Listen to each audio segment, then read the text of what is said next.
राधे राधे भक्तों, हमारे चैनल भक्ति विद गीतिका में आपका स्वागत है।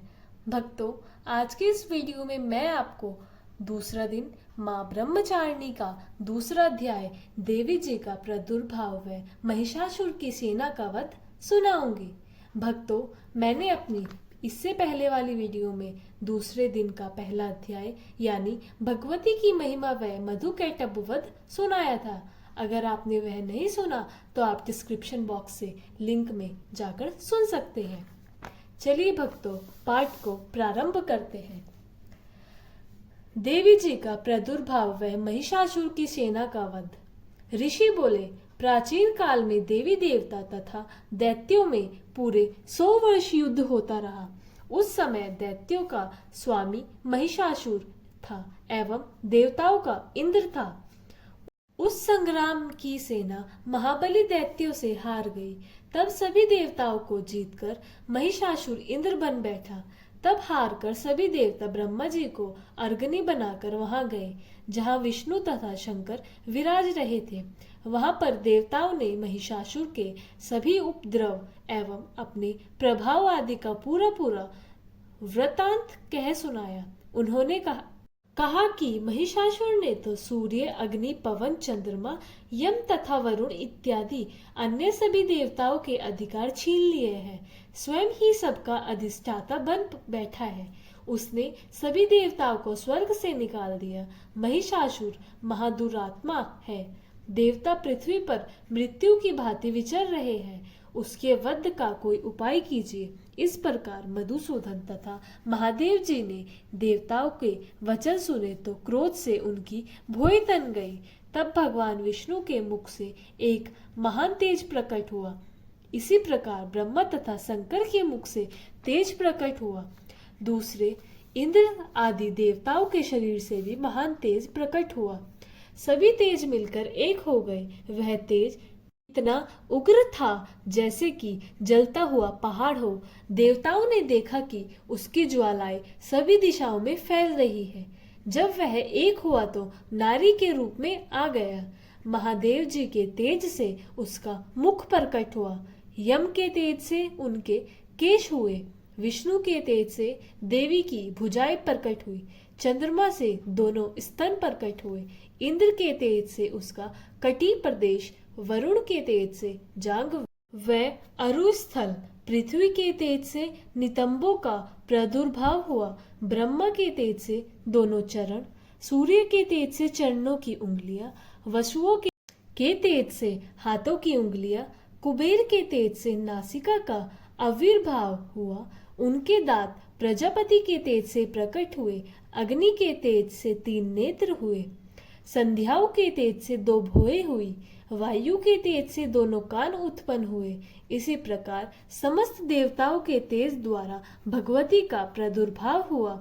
इस प्रकार सभी देवताओं के तेज पुंज से प्रकट हुई देवी जी को देखकर महिषासुर से पीड़ित समस्त देवता प्रसन्न हुए। महादेव जी ने देवी को अपने त्रिशूल से शूल निकालकर दे दिया। श्री विष्णु ने अपना सुदर्शन चक्र प्रकट करने दिया। वरुण ने शंख तथा अग्नि ने उसे शक्ति दी। मारुत ने उन्हें धनुष दिया और बाणों से भरपूर 2 तरकस दे दिए। देवराज इंद्र ने अपने व्रज से व्रज पैदा करके दिया। फिर सहस्त्र नेत्र इंद्र ने एरावत हाथी से घंटा दिया। यमराज ने कालदंड से दंड प्रदान किया। सागरपति ने रुद्राक्ष माला अर्पित की। ब्रह्मा ने मांडलू भेंट किया। सूर्य ने भगवती के भी रोमकूपों में अपनी किरणों प्रदान की। काल ने तलवार और उत्तम ढाल अर्पण की। क्षीर सागर ने हाथ तथा कभी न पुराने होने वाले 2 वस्त्र भेंट किए। इसी प्रकार चूंडामणि, दिव्य कुंडल तथा 2 कड़े भी भेंट दिए तथा चमकता हुआ अर्धचंद्र, सभी भुजाओं के लिए बाजूबंद, चरणों के लिए नुपुर और कंठ के लिए सर्वोत्तम कंठुला भेंट किया। इसी प्रकार सभी उंगलियों के लिए जड़ित मुद्रिकाएं प्रदान की। विश्वकर्मा ने निर्मल परशु भेंट किया और उनके रूपों वाले अस्त्र, अभेद कवच, मस्तक तथा गले में धारण करने के योग्य कभी न कुम्हलने वाले कमलों की माला दी। जल्द ही ने उसे बहुत सुंदर कमल दिया। हिमालय ने वाहन के लिए सिंह एवं और भी अनेक प्रकार के रत्न भेंट किए। कुबेर ने सूरा से भरपूर पात्र दिया। सभी नागों के स्वामी एवं पृथ्वी धारण करने वाले शेष जी ने महामणियों से सुशोभित नागहार दिया। इसी प्रकार सारे देवताओं ने भी भूषण एवं आयुधों के द्वारा देवी जी का सत्कार किया। तत्पश्चात भगवती ने 18 करके ऊंचे स्वर से गर्जना की। उसके भयानक नाद से सारा आकाश भर गया। तब देवगण प्रसन्न होकर उस सिंह वाहिनी देवी की जय जयकार करने लगे। मुनियों ने भक्ति भाव से नर्म होकर देवी जी की स्तुति की। इधर देवताओं के शत्रुओं ने सारी त्रिलोकी को शोकग्रस्त देखा। तब तो वे अपनी सारी सेना को कवच आदि से तैयार कराकर अस्त्र शस्त्र लेकर झट उठ गए। महिषासुर क्रोध में आकर बोला, अरे यह क्या हो रहा है? इतना कहकर सभी दैत्यों के साथ गिरकर उस सिंहनाद की ओर भागा। वहां जाकर उसने तीनों लोकों को अपने तेज से प्रकाशित करती हुई देवी को देखा। उस देवी के चरणों के भार से पृथ्वी दबी जा रही थी। माथे के किरीट मुकुट से आकाश पर रेखाएं पड़ती जा रही थी। उसके धनुष के टंकार से सातों पाताल शोकग्रस्त थे और हजारों भुजाओं से भी सभी दिशाओं को ढककर देवी खड़ी हुई थी। देवी जी के साथ उन दैत्यों का युद्ध आरंभ हो गया। नाना प्रकार के अस्त्र शस्त्र के प्रहारों से दशों दिशाओं भर गई। महिषासुर का सेनापति उस समय चिक्षुर नाम का एक महान दैत्य था। देवी जी के साथ उसी का युद्ध होने लगा। इसी प्रकार अन्य दैत्यों को तथा चतुरांगिनी सेना को साथ लेकर चामर भी युद्ध करने लगा। 60,000 रथियों को साथ लेकर उदग्रह महादैत्य भी युद्ध में प्रवृत्त हो गया।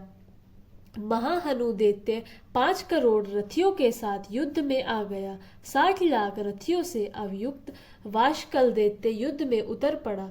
परिवर्तित दैत्य हाथी एवं घोड़ों के अनेकों सवारों के समूह से घिरा हुआ रथियों को साथ लेकर देवी जी के साथ युद्ध करने लगा। उस रणांगन ने महिषासुर भी रथों, हथियारों एवं अश्वों के सेनाओं से घिरा खड़ा था। तोमर, भिंदीपाल, शक्ति, मूसल, परशु, पटिश, खंग आदि अस्त्रों से युद्ध में देवी जी के साथ युद्ध करने लगे। कुछ दैत्यों ने देवी जी पर शक्तियां छोड़ी एवं दूसरों के पास फेंके। तब चंडिका देवी ने अस्त्र शस्त्रों की वर्षा करके उन्हें तोड़ डाला।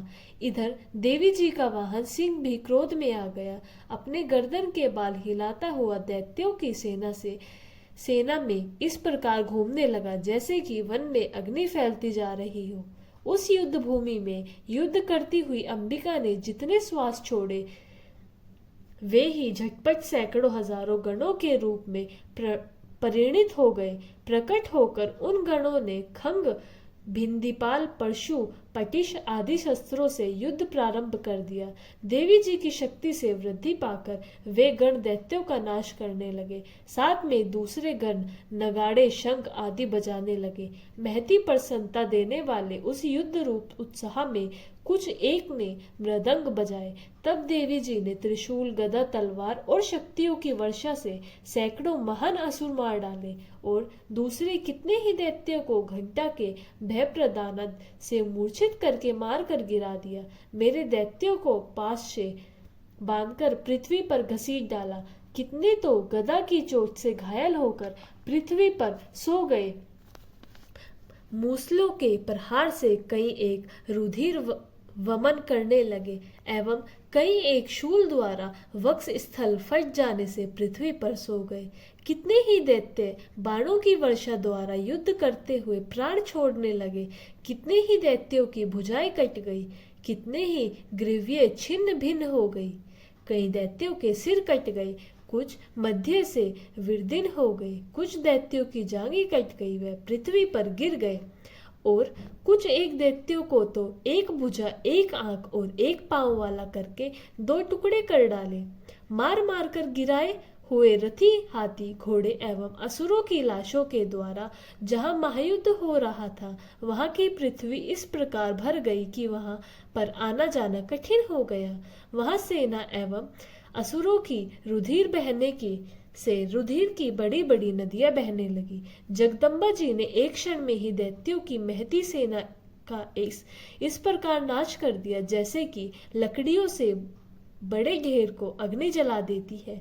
देवी का वाहन सिंह अपने बालों को छटकाता हुआ बड़ी गर्जना करता हुआ दैत्यों के शरीर से मानो प्राण ही छून रहा था, इस प्रकार घूमने लगा। देवी जी के उन गुणों ने महा असुरों के साथ बड़ा युद्ध किया जिससे देवता प्रसन्न होकर आकाश से पुष्प की वर्षा करने लगे। भक्तों, ये था हमारे दूसरे दिन का दूसरा अध्याय। मैं अपनी अगली वीडियो में तीसरा दिन यानी माँ चंद्रघंटा का पाठ अध्याय सुनाऊंगी। वीडियो अच्छा लगे तो लाइक करें, चैनल को सब्सक्राइब करें और कमेंट बॉक्स में जय माता दी अवश्य लिखें। जय माता दी भक्तों।